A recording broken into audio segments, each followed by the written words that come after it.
All right. Hello, true believers.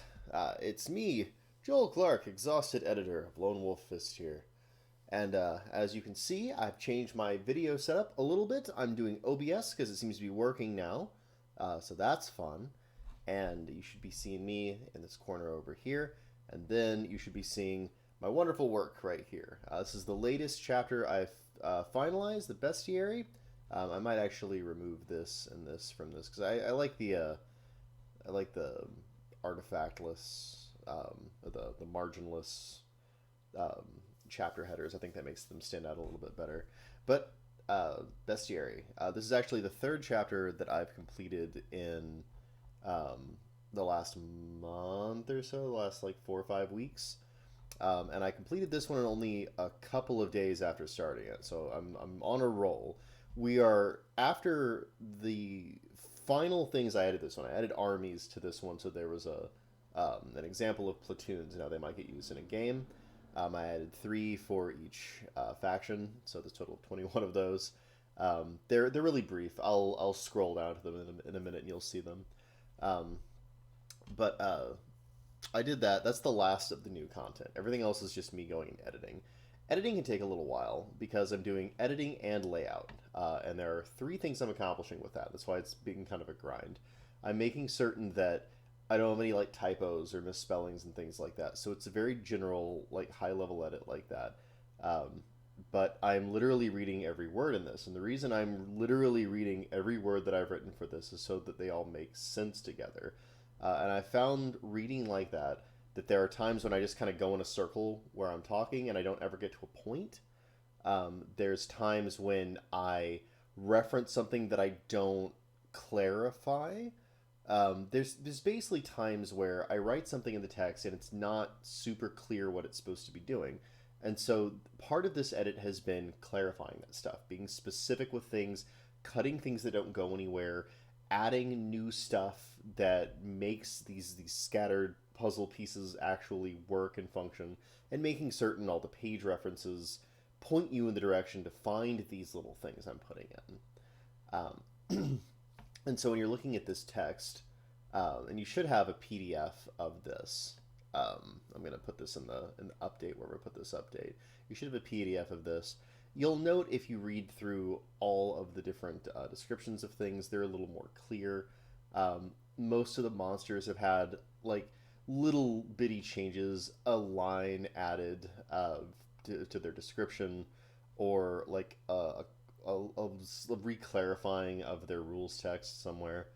Um, there's been a bunch of little things like I added like here in the antelope entry, since that's for basically any equine style creature. I added that you could use this for horses because horses are mentioned in the game, and I didn't have a horse entry, so I was like, well, rather than adding an additional entry for horse, I'll just put it under the antelope stuff, and I mean, that's not ideal. I could have just made it an equine entry, but I wanted to lead with antelope because this was originally an entry that was kind of like if you wanted to be Ashitaka from Princess Mononoke, you'd ride an antelope. So there's a few layout changes. You'll note that very few of the entries now straddle. Like almost all of them are like a complete thing on the page, and they don't break across a column. Arkabamalu does because it's got that big sexy piece of art right there, and a few other ones do. The Ascendant Jiangxi does, but for the most part, they don't do that. I don't like that. I don't feel like it reads very well. But just the nature of the layout kind of forced my hand. Most of them look like this, which I think looks a lot better, much clearer. And there's more. I think I added another page to this whole chapter, all said and told. A few things got changed up, like the Rakshasa got clarified. I was kind of blending 2 different kinds of Tigermen with them, and I just broke it down to one. I had the Rakshasa, and I had someone else too, and I forget what the other ones were. But I was just like, you know what? Oh, the Jin, I think it was. So I just got rid of the Jin, and I'm like, no, it's all Rakshasa. Let's just clarify that. I don't want to have 2 types of Tigermen wandering around. Let's just simplify that. Let's see here. A bunch of little things got changed. Let's see. Like, for example, here in the Tigers entry, it says the initial entry, ferocity was only used for fighting, couldn't be used for any skills. And so initially that said, in the early draft of it, it said you could use ferocity for senses and agility. Well, now you can use ferocity for agility. That's one of its uses. So I changed that to only call out senses so it was congruent with the description of ferocity. That's something I would not have caught if I didn't read very carefully. And everything does that. Like everything has a little thing here and there that kind of updates it and clarifies it.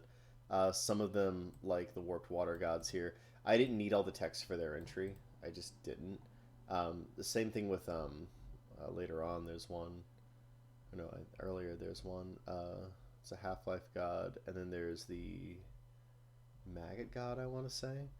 Um, they have a power that's just straight up. Yeah, here they have a power that's just straight up like the exact same thing as a Half-Life god. Like Half-Life gods have an elemental control power, and they have a divine aegis.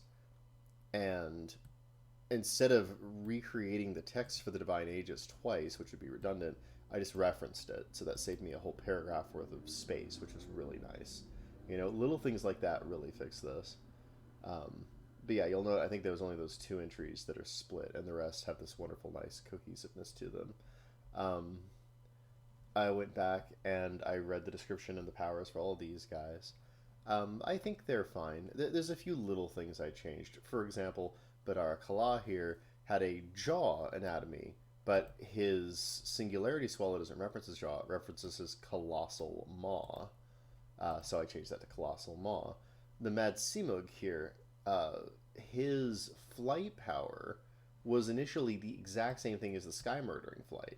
I literally just copied and pasted it. So it referenced Julong, which is this guy over here at the Mad Simug. So I changed it to Hell's Rainbow based on Gravity's Rainbow. And I actually changed it to be a heat-based hazard instead of a wind-based hazard. It's otherwise very similar, but just little things like that. Little tiny things. Daido Barochi here, I struggled to make him interesting. So I just wrote a lot. You'll note whenever I have really long entries like that, very commonly they're extremely weird, and often I'm kind of struggling to get to a point. That's when I get wordiest. It's when I'm trying to get at a point and I can't quite get it. So this one, you'll note I changed the leading. If you're really looking at it, you can tell that the leading here is much different than this one right here, like right next to it.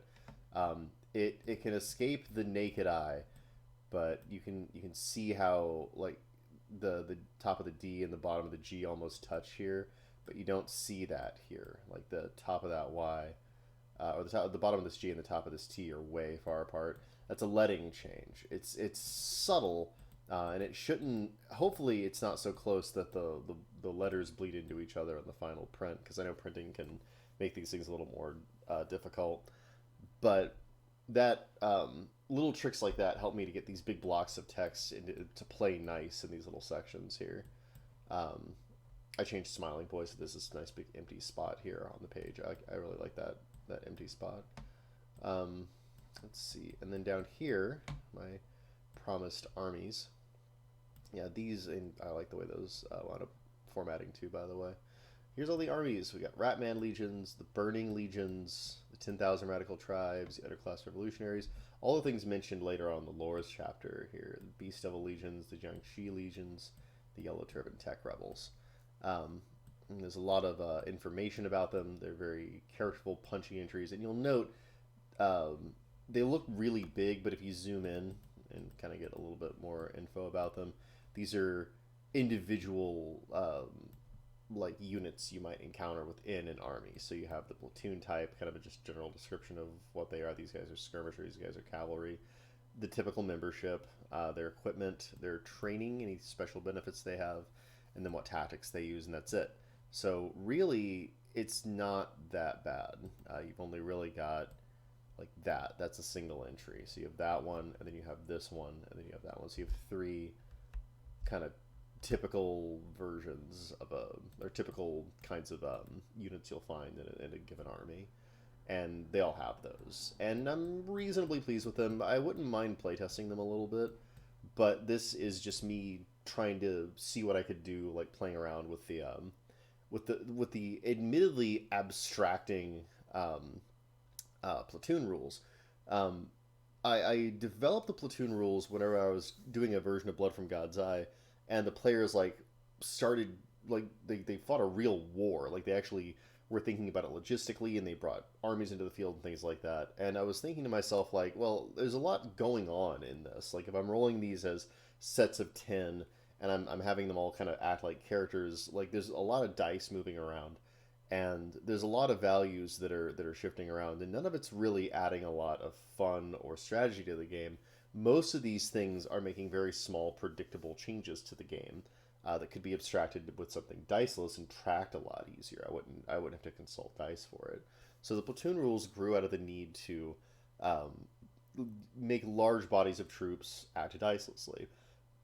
My solution that I came to as I was running that was I could just say a certain number of ranks and say like this is the kind of hazard they're producing. The hazard rules were a godsend for this game, because the players get to roll, they get to be the active party, and you just set a bar. You say, okay, this is rank 3. If you get a 3 or higher, you can do something with this, and that draws off their resources, and it makes them feel cool because descriptively it can be a lot of things, you know.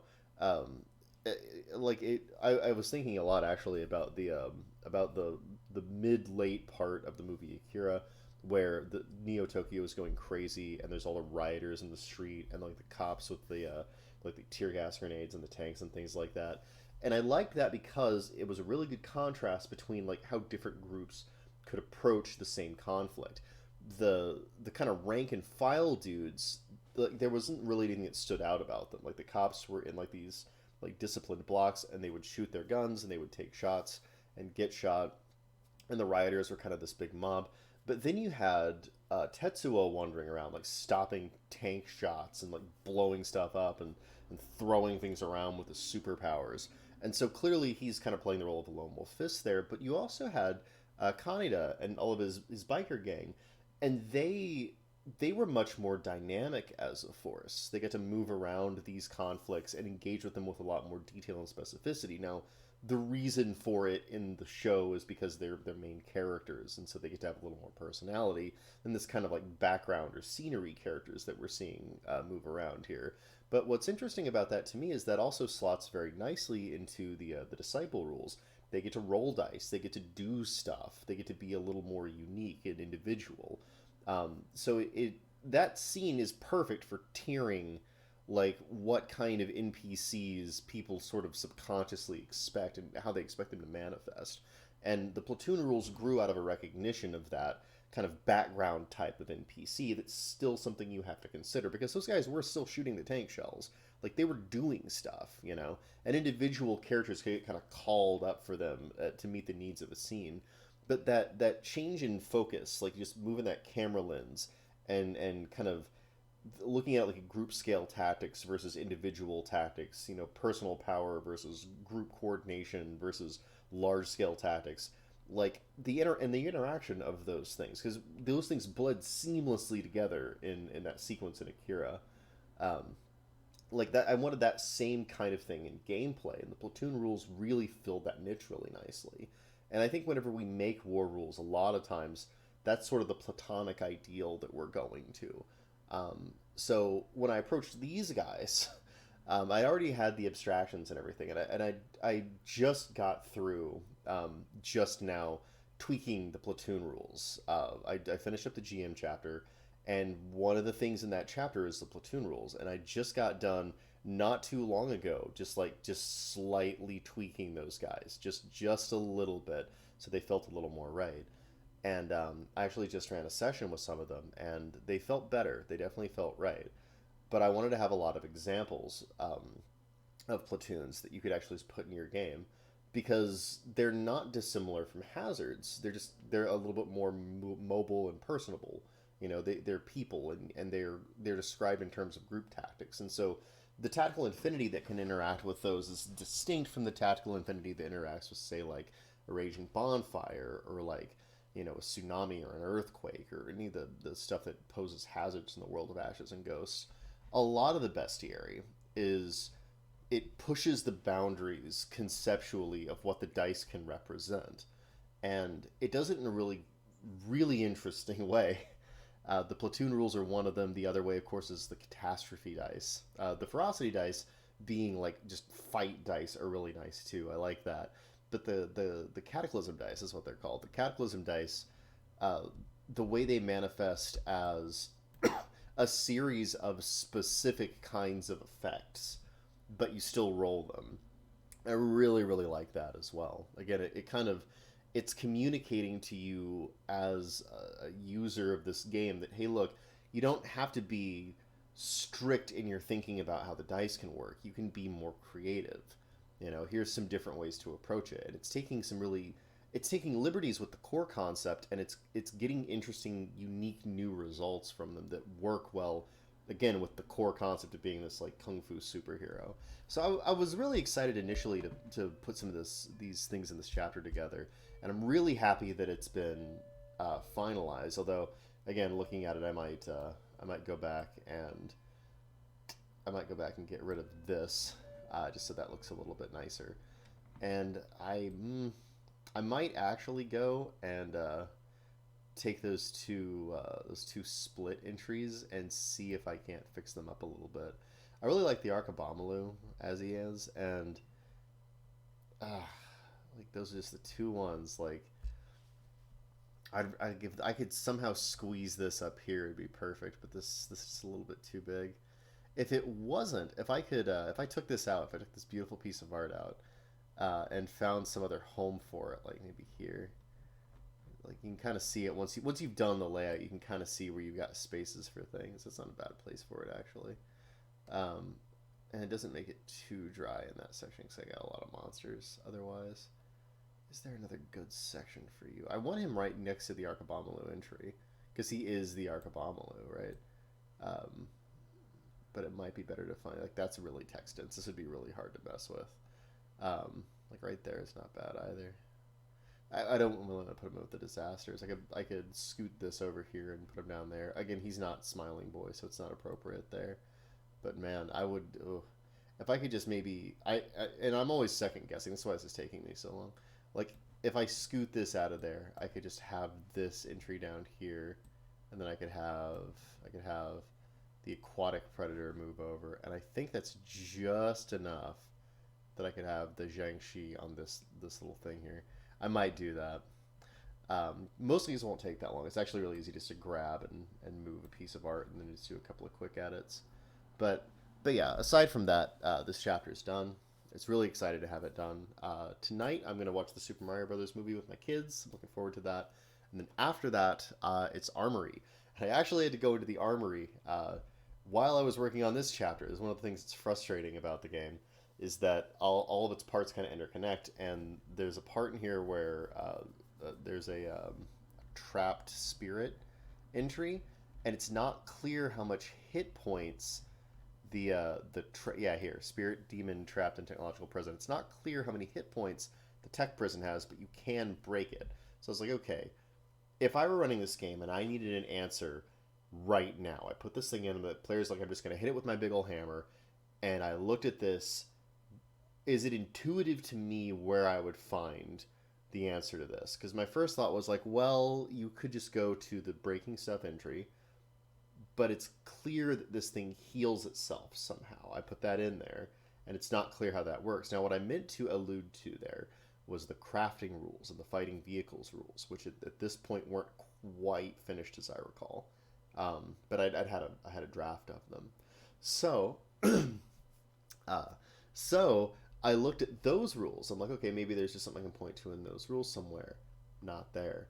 And I was like, well, how do you even figure out how much hit points a vehicle has? And so I looked into it, and I was like, you know what? I really didn't make it clear. You have to reference the vehicle fighting section, and then from there reference the crafting section and extrapolate the hit points from this method. It's not just like it's just not there. You have to kind of create it, and there's really no reason if you have entries in a like a bestiary kind of thing or an armory kind of thing to have to do that. You should just kind of be able to know how much hit points something has. You can look at the tiger and right away you know it has 6 health levels, so that's 6 bricks of 10 HP each. You know that. You don't have to worry about that, but you don't have the same thing in the armory. So I went in because there's a link directly in the armor between the size of the vehicle and how many hit points it has. So I went in and I took the size chart and I just added hit points to it. And now this points to that entry. There you go. Well, it doesn't point to it, but it does have the HP listed after the size, which is it's just times 10. It's easy. If it's 8 or larger, it's times 25, I want to say. Anyway, but yeah. So it's not hard to calculate it, but there's no reason I can't just add this here and immediately have answers for the question the players the GM is going to need whenever the players start smashing stuff. Well, how much hit points does this have? Well, I don't know. Okay, here's how many it has. Easy. So easy. Goodness. Anyway, as always, I'm going to leave this off when I still have tons and tons to say. I think I've probably been talking for about half an hour or more. Thank you all for your patience when you march forward. Armory should at least be started tomorrow. I hope to be able to finish it off. I'd like to do Armory tomorrow, Lore the days after. Fingers crossed that I have that much strength in me. I just fed another entire day to that. So maybe I'm too exhausted and I have to sleep some tomorrow night and it doesn't happen. But I do want to at least start the Armory tomorrow. I've already made a little bit of progress, as I talked about, like going into it. So I've already been kind of looking at it, and it looks pretty solid for the most part. HP needs to be an entry on these things, but aside from that, reasonably happy with the way it looks. I'm probably going to be adding dune buggies to one of those things. It's actually not hard to convert a vehicle to these rules. I actually have a method within the rules for doing that easily. But it doesn't hurt to have the entries that you think should be like that are appropriate to have in here. Oh, look, there's a little thing in me. I'm about to turn us off. Oh goodness. Anyway, I will see you guys next time. Hasta luego.